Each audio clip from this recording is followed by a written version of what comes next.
This one is an underrated banger. Let's do it. Last Shift is about this rookie police officer named Jessica Lauren, and she's going in for her first day of work. For her first shift, she has been assigned with the last shift. So there is a police station that's closing, and she is the one that is to work the last shift at the station before it closes permanently. So she gets there and she's briefed by Sergeant Cohen, who tells her that all the calls have been routed to the new station, so she shouldn't get any phone calls. There's going to be a hazmat team coming early morning between the hours of 4 and 6 to collect some evidence. And he gives her his phone number in case of emergency, but tells her you're not to leave your post and it should be a pretty easy night. During this, we also learn that Jessica's dad was a police officer and he was killed in the line of duty.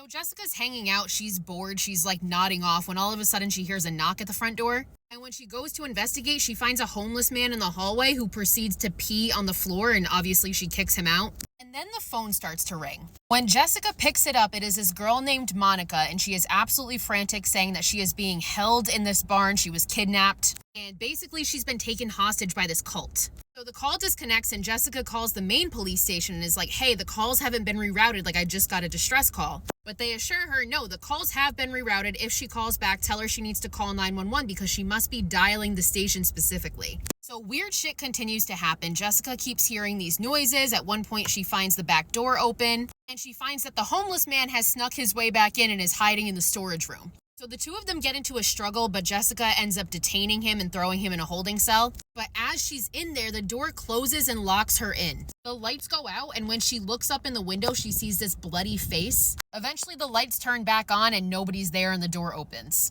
Weird shit continues happening. Now she's hearing singing, and Monica keeps calling. No matter how many times Jessica tells her, like, you need to call 911. At one point, Jessica goes outside where she runs into this woman smoking a cigarette. And that woman tells her, you know, I was here the night of that whole cult thing. And it's at this point we learn that there was a cult led by this man named John Michael Payman. The public was told that this man and his cult were all killed at their residence, which was like this farm. But the woman tells Jessica that was just a cover-up. They were brought into the station and all committed suicide, and I was in the cell next door to them. And of course, this all happened 1 year ago to the day. And the woman walks away humming the song that Jessica just heard voices singing. So weird shit continues to happen, and through that, Jessica learns that this cult was worshiping the king of hell named Payman. And before the mass suicide, this Payman, the cult leader, vowed to come back and ruin and destroy everything. So Jessica's freaking out, but all of a sudden this other officer, Officer Price, shows up. And of course she welcomes him in with open arms because she's been by herself at this fucking hellhole all night.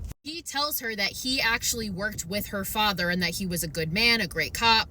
And he also confirms the story that the woman told her about the cult committing mass suicide once they got to the station. And it's at this point that we learn that Jessica's father was killed apprehending the cult. And Price tells her he would be really proud of you. But when he turns to leave, Jessica sees that he has a hole in the back of his head. His head is just like missing. And he disappears. So he is fucking dead. And it turns out he's one of the officers that died the same night as her father apprehending the cult. At this point, Jessica is straight up seeing members of the cult, like they're everywhere, they're talking to her. And eventually she calls Sergeant Cohen to say that she can't finish her shift, and he threatens to fire her. I forgot to mention at this point, the dispatcher that Jessica has been talking to at the main station has admitted that the reason that this station closed was because of the weird shit that was happening here after the cult suicide. So like, Cohen, you know something's fucking wrong here, brother. Monica continues to call Jessica, and she manages to get her last name, who she then gives to the dispatcher at the main station. And the dispatcher at the main station is like, no, that has to be a mistake or a prank because this girl was the final victim of the cult.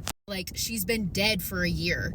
And suddenly this woman shows up, and it turns out she is a living member of the cult. She holds Jessica at gunpoint, but then proceeds to off herself. So at this point, Jessica could not possibly be more rattled, so she tries to leave and the fucking door won't open. She tries to shoot the glass and it simply will not break. And then Jessica turns and sees a vision of her dead father. And did you forget about the homeless man? Because Jessica did, and now she goes back to check on him and he is hanged dead in his cell. And then all hell fucking breaks loose and all the cult members just start attacking her, running at her. So Jessica starts to shoot them one by one. And they just keep fucking coming until all of a sudden, Jessica is shot from behind by Sergeant Cohen. And this snaps her out of whatever hallucinations she was just having, and she realizes that she has killed the members of the hazmat team. Cohen calls for assistance and Jessica sits there dying as we see the spirits of the cult approaching her, and the movie ends.